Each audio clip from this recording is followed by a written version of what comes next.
Le phénomène de grossesse en milieu scolaire a pris des proportions inquiétantes ces 3 dernières années en Côte d'Ivoire. Rien que l'année scolaire 2012-2013, 5076 cas de grossesse ont été enregistrés dans l'ensemble des établissements scolaires, dont 1137 au primaire et 3939 au secondaire. Et l'âge des concernés varie entre 13 et 17 ans. C'est donc pour comprendre les causes réelles de ce phénomène qui est à l'origine de l'échec scolaire de la plupart des jeunes filles que le ministère de l'Éducation nationale, à travers le projet d'urgence d'appui à l'éducation de base, a diligenté une étude dans les zones les plus touchées. Bondoukou, Daloa, Yamsoukro et la Draine Abidjan 4. Cette étude, conduite par le professeur Francis Akindes de la chaire UNESCO de biotique de l'Université Alassane Ouattara de Bouaké, a révélé que les causes diverses d'une région à une autre. Il y a des facteurs qui sont transversaux, mais il y a aussi également des facteurs spécifiques aux localités qui expliquent les situations de grossesse précoce. Ce n'est pas forcément un problème de pauvreté qui est à la base des grossesses précoces en milieu scolaire. Parfois, le goût de consommation des élèves, leur envie d'investir dans les jeux de séduction, ce qui amène à consommer des produits de soins corporels, lesquels produits de soins corporels sont financés par des gens qui les amènent à négocier une sexualité à risque. De 5076 cas de grossesse sur la période 2012-2013, le nombre de grossesses a connu une baisse de 2013 à 2015 avec 3070 cas grâce aux nombreuses campagnes initiées par le ministère de l'Éducation nationale. Mais d'autres actions seront encore menées pour réduire considérablement les grossesses en milieu scolaire, selon Cabran Soumou, directeur de cabinet du ministre de l'Éducation nationale. Après la présentation qui a été faite aujourd'hui, il serait bien que nous invitions d'autres ministères qui vont nous permettre donc, de faire une appropriation commune afin donc d'aborder la question donc, des grossesses là de façon plus efficace. L'une des causes des grossesses précoces en milieu scolaire, selon le rapport, est l'absence de communication liée à la sexualité entre parents et enfants. C'est pourquoi le professeur Akindes invite les parents à mettre fin aux barrières en favorisant ce type d'échange avec les enfants. Le secteur du livre en Côte d'Ivoire est parfois soumis à des appels d'offres de la part de l'État.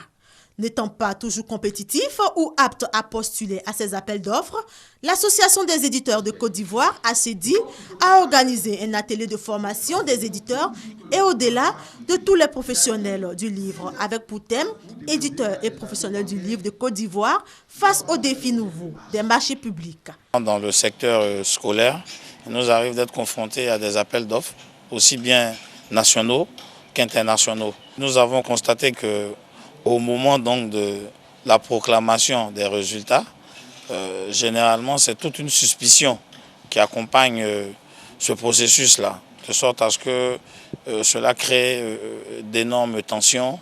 Et le constat était que tout cela est fait peut-être par manque de formation, par manque d'information, simplement par ignorance. De ce fait, un certain nombre d'éléments sont à prendre en compte pour postuler à un appel d'offres. L'entreprise qui va postuler pour les manuels scolaires, bien entendu, il faut qu'elle soit un professionnel du secteur de l'édition ou de l'imprimerie. Et donc, il faut en rapporter la preuve, notamment au regard du registre de commerce qu'elle présente. Et également, il faut l'expérience de ce qu'on a par ailleurs fait de telles réalisations. Après 3 jours de formation, les apprenants se disent édifiés et aptes à affronter le marché. Nous partons d'ici avec la ferme résolution, j'allais dire, de participer au prochain appel d'offres publiques en matière d'ouvrages scolaires en Côte d'Ivoire. Éditeurs, libraires et distributeurs, tous ont pris part à cette formation. Ces cabosses de cacao sont à l'origine de certains des meilleurs chocolats au monde. Nous sommes à Ambans, au nord de Madagascar, dans des plantations estampillées bio et équitables. Ici, les cacaoyers appartiennent aux meilleures espèces, notamment le criollo, qui donne un cacao raffiné. Ils poussent sans engrais chimiques, la saison sèche les préserve des moisissures et l'insularité des maladies. Sur son hectare, Cyril cultive aussi du café et de la vanille, mais c'est le cacao qui lui permet de nourrir sa famille. Cacao plus rentable plus que la vanille parce que le cacao ça pousse toute l'année. Mais la viande, si elle ne veut pas cacao, c'est difficile. Après la récolte, les petits planteurs extraient les fèves fraîches. Ils les vendent à de grandes compagnies via des coopératives locales qui s'occupent de la fermentation et du séchage des fèves.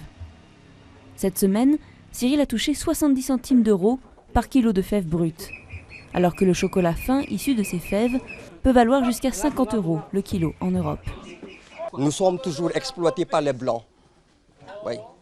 Et nous sommes conscients de notre sort aussi.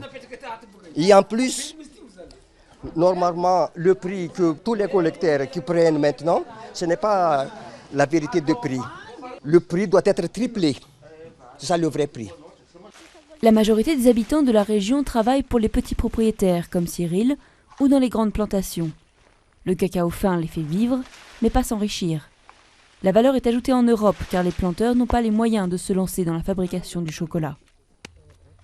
Même les grands producteurs comme Mava exportent l'essentiel de leur récolte aux conditions dictées par le marché.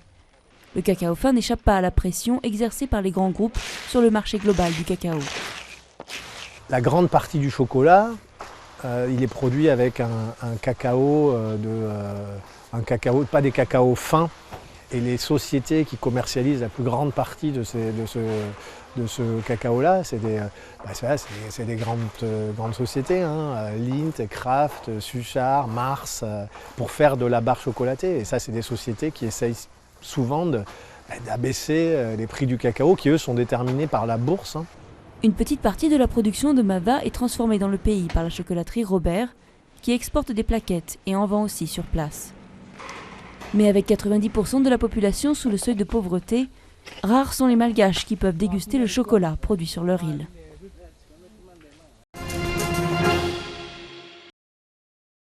« 26 décembre 1982, Ziguinchor, les sympathisants du mouvement des forces démocratiques de Casamance, MFDC, créé en 1947, lancent une grande marche. Les populations réclament davantage d'égards de la part du pouvoir, la région jugée délaissée par les autorités sénégalaises. Les organisateurs dénoncent le mépris culturel du Nord vis-à-vis du Sud, la Casamance. La marche sera réprimée par l'armée. Le MFDC va durcir le ton et constituer une aile armée, l'Atika. Le séparatisme est la nouvelle donne désormais envisagée. Le mouvement est dirigé par un curé, l'abbé Senghor Djamakoun. Le MFDC reste 25 ans durant un os dans la gorge des dirigeants.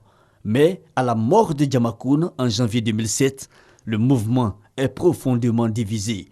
Plusieurs ailes armées et civiles rendent difficile toute coordination.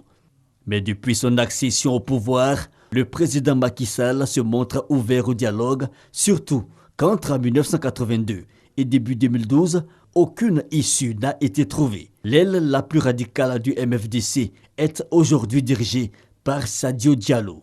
Parlons un peu de la Casamance. Cette région du sud du Sénégal possède une façade maritime abordée très tôt dans l'histoire par les navigateurs portugais.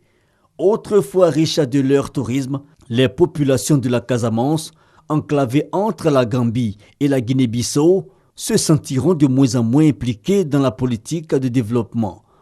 Le feuilleton casamançais, jusqu'aujourd'hui, à court. L'histoire, témoin têtu, observe son éventuel ou incertain dénouement.